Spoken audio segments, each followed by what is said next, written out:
The International Criminal Court is now in session. L'audience de la Cour pénale internationale est ouverte.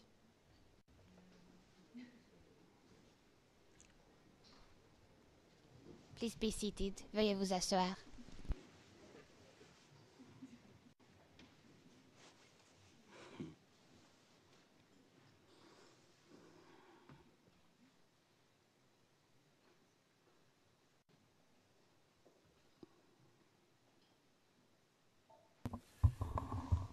Good morning. Le juge président, bonjour. Bonjour. Le témoin. Bonjour. Monsieur le- Before we start with the Le juge président, avant que nous ne commencions l'interrogatoire par les parties, je voudrais vous demander, monsieur le témoin, de bien vouloir nous donner toutes les informations concernant votre identité, c'est-à-dire décliner votre identité, nous donner votre nom de famille, votre lieu de naissance, la date de naissance, nationalité, etc. Je me nomme Doumbia Mamadou. Je suis né le 9 décembre 1973 à Madinani. Je suis éducateur dans un collège en Côte d'Ivoire.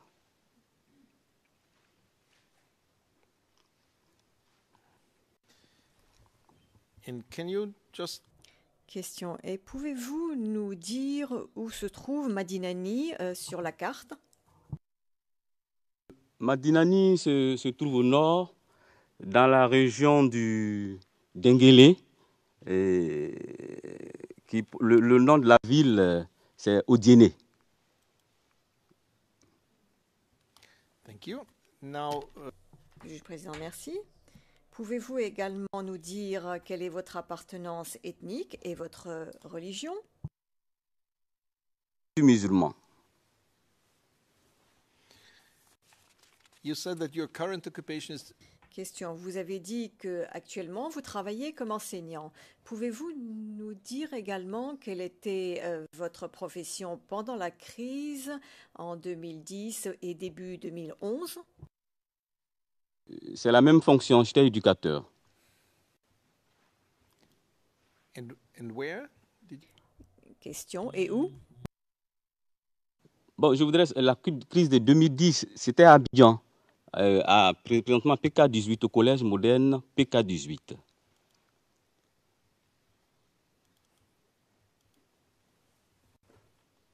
okay. Question bien. Donc, tout d'abord, je voudrais vous rassurer en vous disant que si vous avez besoin de quelque chose, si vous êtes fatigué, si vous avez besoin de quoi que ce soit, il vous suffit de me le dire et j'essaierai de répondre à vos besoins. D'accord? Now you realize that I'm speaking Question. Bien, vous avez pu constater que je m'exprime en anglais, vous vous exprimez en français, mais nous nous comprenons et nous nous comprenons même très bien. Et ceci parce que dans les cabines, nous avons des gens qui interprètent ce que nous disons et il y a également d'autres personnes qui sont en train de mettre par écrit dans les deux langues ce que nous disons. Il est donc de ce fait nécessaire que nous parlions tous lentement pour les aider à faire leur travail aussi bien que possible. D'accord? Donc, si pendant votre déposition je vous fais un signe, ce sera juste simplement pour essayer de vous ralentir pour les interprètes. now. You are obviously Et les sténotypistes. Bien. Vous êtes bien entendu conscient du fait que cette chambre a été créée pour juger l'affaire contre M. Gbagbo et M. Blé-Goudé. Et vous, en tant que témoin, vous avez été appelé pour nous aider à établir la paix. La vérité. last question by the lawyers by Il vous sera posé des questions par les conseils, les représentants légaux des victimes, les conseils de M. Gbagbo et de M. Blegoudé. Et votre obligation est tout d'abord de répondre et de répondre en disant la vérité. D'accord. À cette fin, je vous demanderai de lire la déclaration solennelle en lisant le texte que vous avez sous les yeux. Je déclare solennellement que je dirai la vérité, toute la vérité, rien que la vérité. Thank you very much. Question, merci beaucoup. Je dois vous informer que ne pas dire la vérité est un délit par rapport à la Cour et peut être donc sanctionnable. Conscient. Okay. Mr. Witness, this chamber Question, monsieur le témoin. Cette chambre a sous les yeux la déclaration écrite que vous avez faite au bureau du procureur le 2 et 3 mars 2013 et le 17 juillet 2013. Oui. Vous souvenez-vous avoir fait cette déclaration? Bien, oui. Okay. Bien. Pour le procès verbal d'audience, je fais référence à la déclaration CIVOTP 0041 0412 ainsi que les annexes 0041 0425 26 0427 0428 et 0429 ainsi que la déclaration 0046 1236. Monsieur Doumbia, vous avez vu et relu ces déclarations au cours de ces derniers jours, je pense. Okay. So you confirm that what you Question bien. Donc, vous confirmez que ce que vous avez lu ces derniers jours représente bien votre déclaration, la déclaration que vous avez faite au bureau du procureur.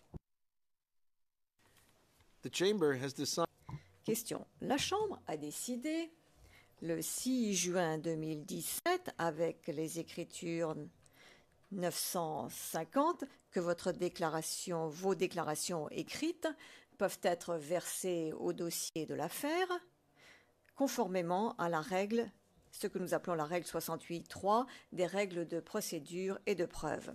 Ce qui signifie que plutôt que de vous demander de répéter oralement la totalité de vos déclarations ici dans ce prétoire, la Chambre peut utiliser vos déclarations écrites. Néanmoins, il vous sera posé des questions supplémentaires par le bureau du procureur et vous serez également interrogé par la représentation légale des victimes et par les deux équipes de la défense. Donc cette règle, la règle 68.3, permet la présentation et l'introduction de la déclaration uniquement si vous en êtes d'accord et si vous êtes présent et si les parties ont la possibilité de vous poser des questions. Je vous demanderai donc si vous êtes d'accord pour que ces déclarations écrites soient versées au dossier de l'affaire. Thank you very much.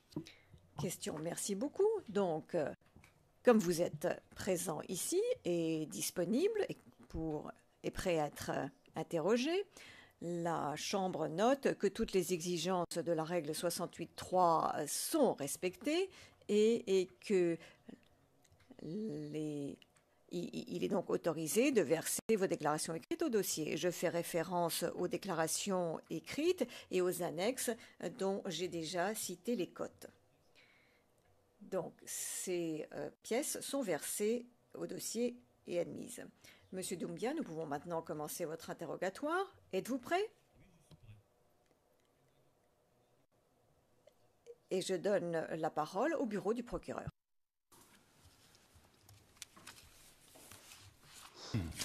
Thank you, Your Honor. Maître Lady, merci, Monsieur le Président. Bonjour, Monsieur le témoin. My name is Nick Leddy. Je m'appelle Nick Lady et je suis conseiller au bureau du procureur. Vous vous souviendrez peut-être que nous nous sommes rencontrés hier lors de la visite de courtoisie. Et aujourd'hui, je vais vous appeler Monsieur le témoin. Ce n'est pas par manque de respect, mais c'est la façon dont nous nous adressons aux témoins ici dans ce prétoire. Donc si vous avez besoin d'une pause à un moment donné, il vous suffira de lever la main. D'accord? Compris. Soyez-moi. Question. Je voudrais vous poser une question sur quelque chose qui est indiqué dans votre première déclaration écrite, qui est le premier document sur notre liste, le document CIVOTP 0041 0412, au paragraphe 24 et 32. Dans cette déclaration, Monsieur le témoin, vous avez indiqué que votre sœur est décédée le 17 mars 2011 et vous avez identifié son corps à la morgue de Inyama. Donc je voudrais maintenant vous poser une question concernant le moment même de cette identification. Pour retourner en arrière, l'obus est tombé le 17 mars 2011 et l'arrestation de M. Gbagbo a eu lieu quelques semaines plus tard, le 11 avril 2011. Est-ce que vous vous souvenez quand, par rapport à l'arrestation de M. Gbagbo, vous avez identifié le corps de votre sœur? Est-ce que c'était avant ou après l'arrestation de M. Gbagbo? En toute honnêteté, je n'ai pas...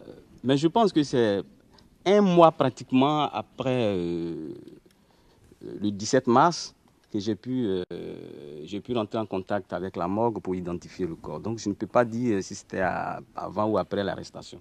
Voilà.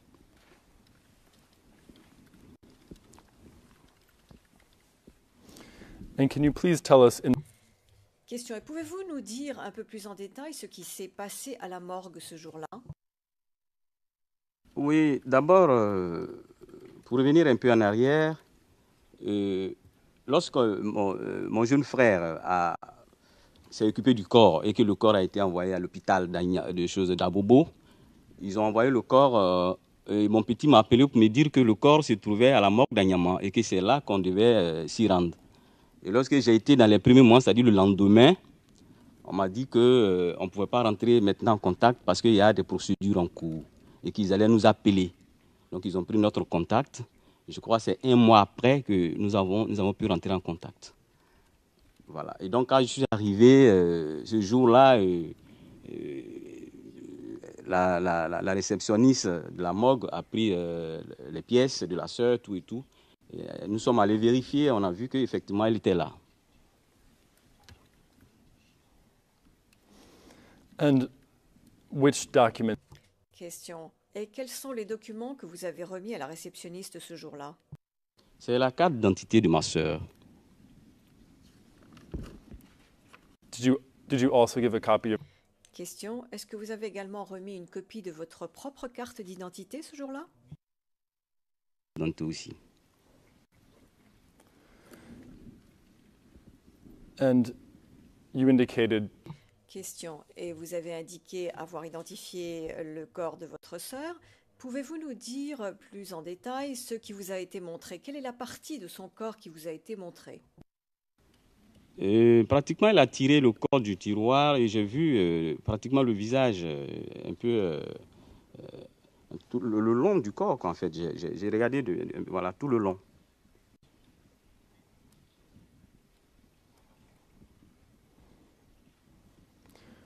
was the body clothed? Question. Est-ce que son corps est-ce qu'elle portait des vêtements lorsque vous avez identifié son corps? Elle était couverte par un pagne fleuri que ma sœur avait mis sur elle lorsqu'elle était déjà sur le lieu où elle est tombée pour la première fois. Voilà, c'est ce pagne-là que j'ai vu sur elle.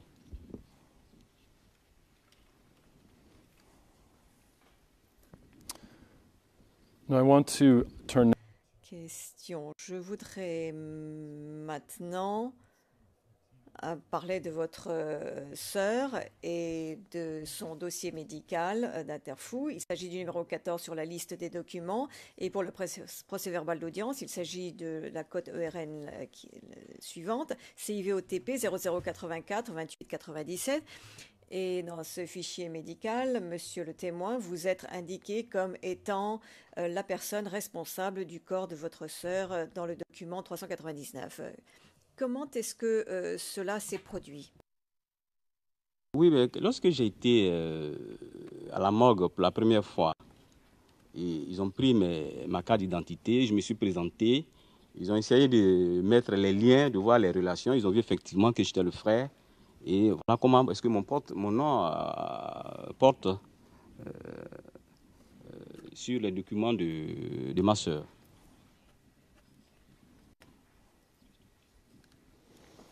and Mr. Witness annexed to Question. Et monsieur le témoin, en annexe à votre première déclaration, il y a quelques documents qui sont indiqués comme étant les éléments 2, 3, 4 sur notre liste de documents. Et pour le procès verbal d'audience, il s'agit des documents CIVOTP 0041, 0425, 0426 et 0427. Ils sont là. Il s'agit là de documents qui portent des noms que je vais donner en français. Le premier étant le certificat de non-contagion, le deuxième étant le procès-verbal de constatation de décès et le troisième est le certificat médical de décès. Et ces trois documents apparaissent également dans le dossier d'Interfou que j'ai mentionné un peu plus tôt et qui figure au point 14, au numéro 14 de la liste de documents. Et monsieur le témoin, quand est-ce que vous avez obtenu ces documents de la morgue? Yes, wait a minute. Yes, Oui, please. Le juge président, oui. et par le représentant de l'accusation, la pièce 14. Ce n'est pas une annexe au témoignage du témoin.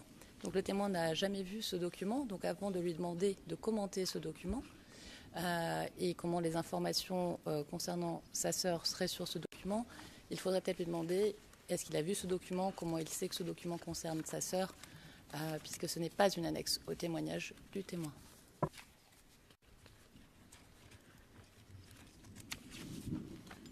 You're referring to the... Le juge président, vous faites référence au 0245. Maître l'a dit, oui, je faisais référence aux trois annexes et je les indiquais pour le procès-verbal d'audience tels qu'ils apparaissent dans le même document. Les mêmes documents apparaissent sous le point 14 sur la liste des documents. Le juge président, non, mais je ne comprends pas le numéro du document auquel vous faites référence et je parlais au Conseil de la défense. Le frère de l'accusation a parlé d'un document Interfou. Il précise, et je cite, « Il s'agit du numéro 14 sur la liste des documents pour la cote ERN suivante, CIV OTP 0084 28 97. » Et ce document n'est pas une annexe à l'attestation. C'est un document que le procureur a récupéré, mais qui n'est pas annexé à l'attestation du témoin.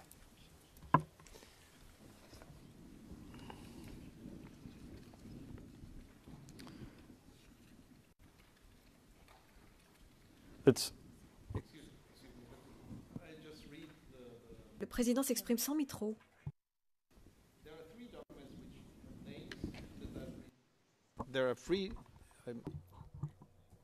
Le juge président, je vais lire dans la transcription d'audience. Il y a trois documents qui portent des noms que je vais lire en français. Le premier étant celui qui s'appelle le certificat de non-contagion et que j'ai ici. Ensuite vient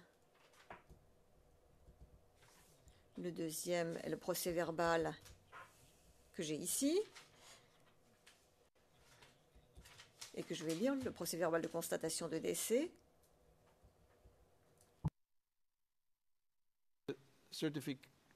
Et le troisième est le certificat médical de décès. Ce sont là les trois documents, ils sont tous en annexe. Je ne sais pas à quoi vous faites référence. Les trois documents que vous venez de mentionner sont intégrés dans le dossier de la pièce 14, qui est un document d'Interfou. Donc les trois annexes au témoignage du témoin sont en effet dans ce document. Mais il y a d'autres pièces dans ce même document mentionnées par l'accusation, la pièce 14 sur la liste de preuves de l'accusation, et qui comporte d'autres documents. Donc soit on soumet au témoin les annexes à son témoignage, donc les 3 documents que vous avez mentionnés, parce que sinon on verse au dossier, par le biais de ce témoin, un autre document qui est le document 14 que le témoin n'a jamais vu. Donc, soit l'accusation lui pose des questions sur cette annexe. Le juge président interrompant, oui, mais il y a 3 documents. On a bien donné ce détail. Est-ce bien exact? Vous parlez de ces 3 documents que vous voulez vérifier. Et nous parlons de ces 3 documents qui sont attachés à ces déclarations et qui figurent dans le procès-verbal de cette affaire d'après notre décision. Est-ce bien le cas? Maître Lédy, oui, tout à fait. Le président, bien. Alors, merci, c'est tout. Preuve du procureur. But we are not talking about document 4. Le juge président, mais nous ne parlons pas du document 14. Nous parlons de ces 3 documents. S'il vous plaît, vous avez la parole. Mr. Witness, my question is, Question. Monsieur le témoin, ma question est la suivante. Les 3 documents dont j'ai parlé et que vous avez remis au bureau du procureur, quand et comment avez-vous obtenu ces documents? De la morgue, on m'a dit de me rendre au CHU de Trècheville pour voir la dame qui a fait l'autopsie pour récupérer les documents. C'est là-bas, c'est à Trècheville, au CHU de Trècheville que j'ai récupéré les documents.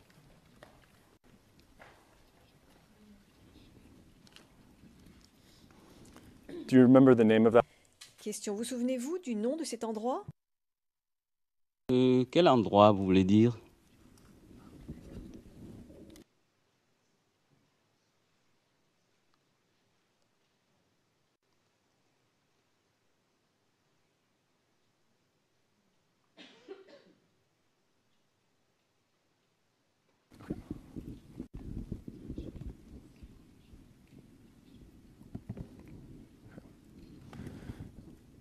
And when did you collect these documents? Question. Et quand avez-vous été chercher ces documents au CHU de Trècheville? Juste le jour ou le lendemain que je suis allé à la morgue. Voilà. C'est-à-dire que de la morgue, on m'a dit rendez-vous à Trècheville pour récupérer les documents. Et je suis parti, mais je ne sais pas si c'est le même jour, mais c'est le lendemain.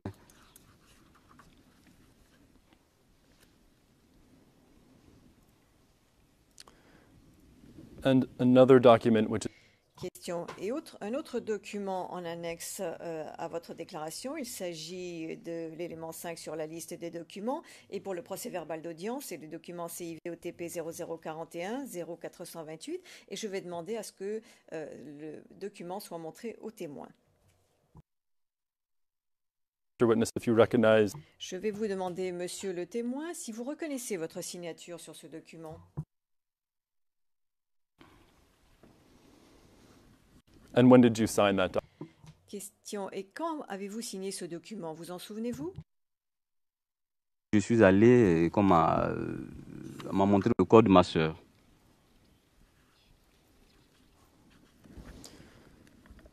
Now, I want to switch topics and ask, Question. Je vais passer à autre chose maintenant et vous poser une question sur le point suivant. Est-ce que vous vous souvenez que votre ADN ait été prélevé pendant cette enquête?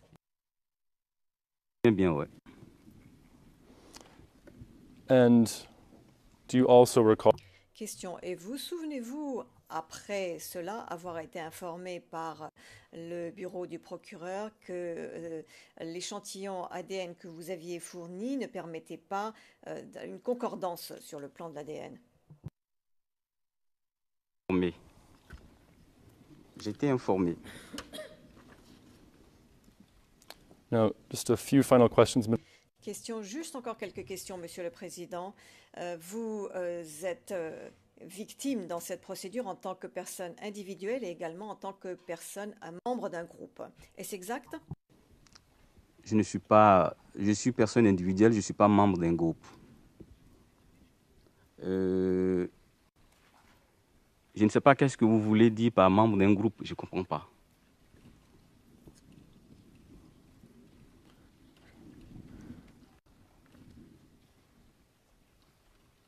I think my colleague from the legal representatives will get in. question. Je pense que mon confrère de la représentation légale en reparlera, donc je laisse cela de côté pour l'instant. Et je voudrais juste vous demander, vous avez indiqué, en fait, désolé, je retire ma question. Est-ce que votre sœur avait des enfants? Ma sœur a 4 enfants. And who has been taking Question. Et qui s'occupe de ces enfants depuis sa mort? Préciser que son premier fils, il est majeur, il travaille. Celle qui suit, la deuxième, elle est mariée. Mais les 2 derniers, depuis le décès, c'est moi, je m'occupe d'eux.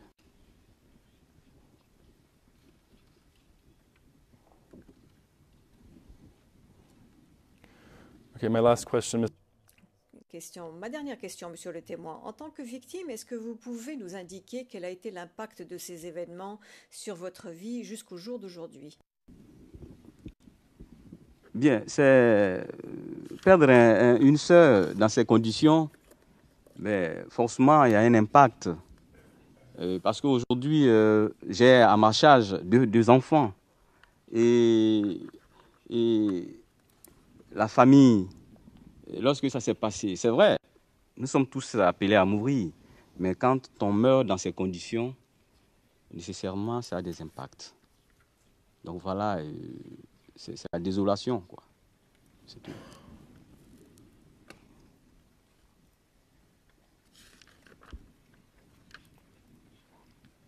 thank you, Mr. Witness. I have no further questions, Your Honor. Question. Merci, monsieur le témoin. Je n'ai pas d'autres questions, madame, messieurs les juges. Le juge président, merci beaucoup. Monsieur le témoin, je vais maintenant donner la parole au représentant légal des victimes, à maître Massida. La parole est à vous.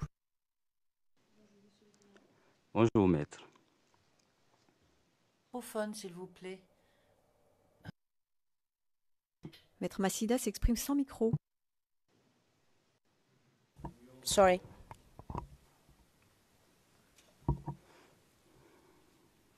Bonjour, monsieur le témoin. Oui, bonjour, maître.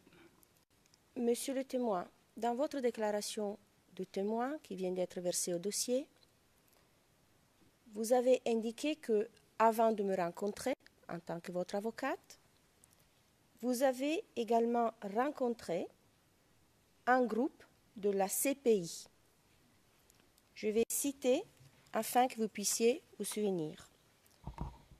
Il s'agit, pour les fins de l'enregistrement, du document CIV-OTP 0041 0412, paragraphe 14. Je cite. Avant Paulina, c'est moi-même, un groupe de la CPI est venu pour nous demander si on était prêt de collaborer avec la Cour. Fin de citation. À qui vous référez-vous quand vous dites un groupe de la CPI? Oui, d'abord, je vais venir un peu sur les faits pour que vous compreniez. Lorsque ma sœur est tombée, c'est ma grande sœur Naminazan qui m'a appelé et je venais d'Azagui. Et comme je ne pouvais pas avoir accès au lieu parce que ce jour-là, les obus tombaient de partout. Et donc, j'ai dû appeler un cousin, un frère, j'ai cité son nom, qui s'appelle Fanny Adama. Et c'est lui qui s'est occupé du corps, c'est lui-même qui a aidé, qui a fait partir le corps à l'hôpital d'Abobo. Et en le faisant, il y a une ONG voilà, qui avait pris leur référence, son contact.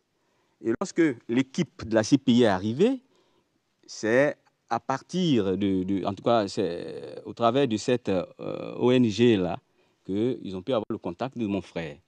Et mon frère m'a appelé pour dire qu'il y a une équipe de la CIP qui souhaiterait vous rencontrer. Voilà comment est-ce que je suis rentré en contact avec eux. Alors,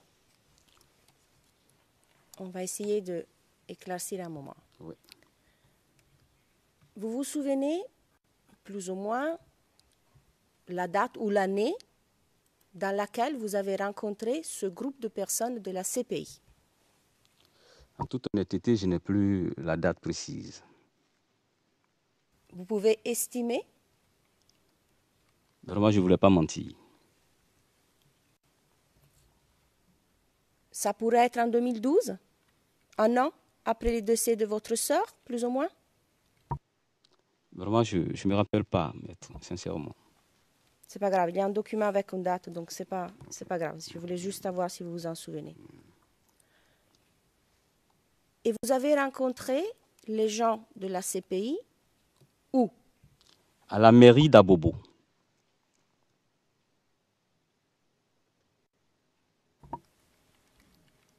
Si je comprends bien, vous vous êtes rendu à la mairie d'Abobo parce que quelqu'un vous a appelé. Je dis que c'est mon petit frère Adama qui m'a appelé pour me dire qu'il y a une rencontre à la mairie, voilà, avec une équipe de la CPI. Quand vous dites que c'est votre frère, M. Fani Adama, qui vous appelait, est-ce que M. Fani Adama est réellement votre frère, du même père et de la même mère? Non. Fani Adama est un frère, je peux dire, adopté. Parce que son père, quand il est venu à Madinani, il est de Ngolo-Blasso, c'est un village, et il a eu pour tuteur mon père. Et nous avons grandi ensemble, nous avons tout fait ensemble. La preuve est que quand mon père a pris son nouveau terrain, nous sommes maintenant sur le nouveau site, il a pris un autre terrain pour M. Fani Ladji, c'est le père de Fani Adama. Et donc, les enfants de Fani Ladji et nous avons grandi ensemble, nous avons tout fait ensemble. Donc, nous sommes comme des frères. Et je comprends bien que M. Fani Adama était en contact avec une organisation. Est-ce que c'est correct? C'est sûr, c'est ça. Vous savez le nom de cette organisation? Je crois que c'est CV, quelque chose comme ça. CV, mais c'est le nom du président que je connais, Tioté, et puis son adjoint, c'est Karamoko. C'est avec eux que je collaborais beaucoup. Est-ce que c'est pas... Quelque chose de la jeunesse, je sais plus. Bon, le nom, je ne vois pas. Oui. Si je vous dis l'association Voix de la jeunesse voilà, active. C'est ça, c'est surtout ça, oui. Est-ce que vous avez été membre de cette organisation ou vous êtes membre de cette organisation maintenant? Jamais, je n'ai jamais été membre de cette organisation.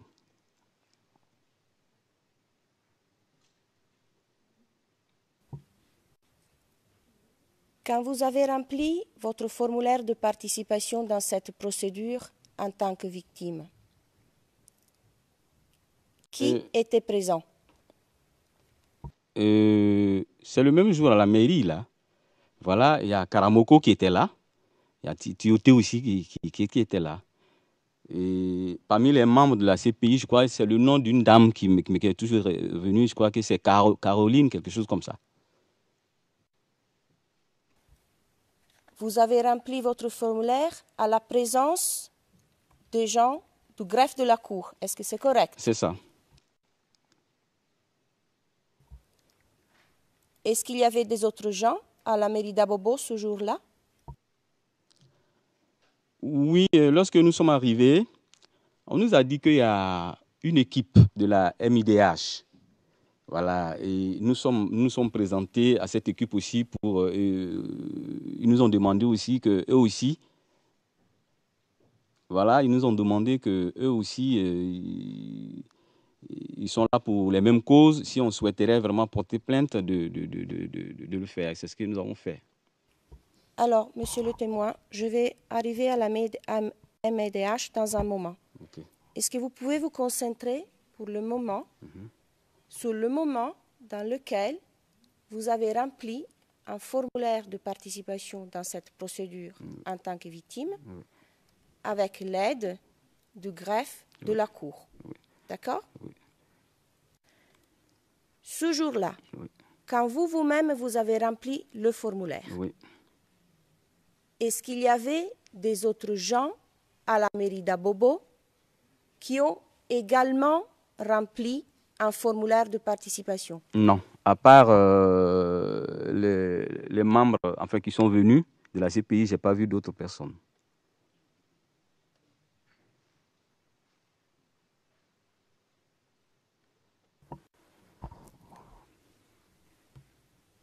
vous venez de mentionner le MIDH. Oui. Je comprends que, à part le gens de la Cour et moi-même, vous avez donc parlé des événements survenus le 17 mars 2011, avec aussi cette organisation qui est le MIDH. Est-ce que c'est correct? Oui, c'est correct, oui. Vous souvenez-vous quand, approximativement, vous avez rencontré cette organisation, les membres de cette organisation? Voilà, je fais une confusion à ce niveau, mais j'ai l'impression que c'est le même jour où... parce qu'il y a eu tellement d'événements, vraiment on ne peut pas trop situer, mais je sais que c'est dans le même lieu, à la mairie d'Abobo, que l'ONG nous a appelés pour contacter. Mais je n'arrive plus à situer si c'était le même jour où les membres de la Cour de la CPI étaient là ou pas. Voilà.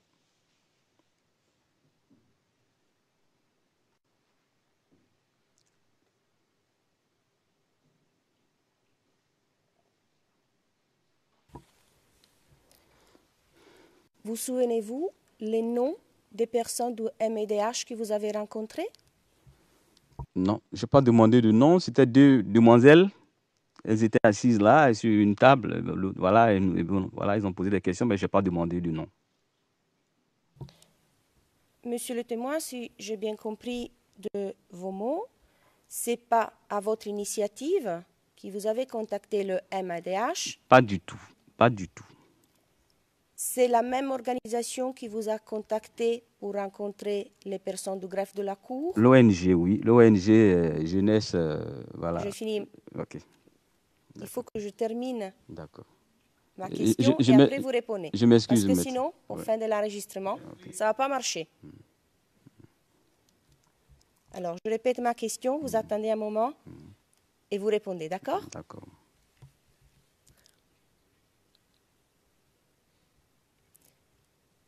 Est-ce que c'est la même organisation qui vous a contacté pour rencontrer les membres du greffe de la Cour, qui vous ont également contacté pour rencontrer les membres du MIDH?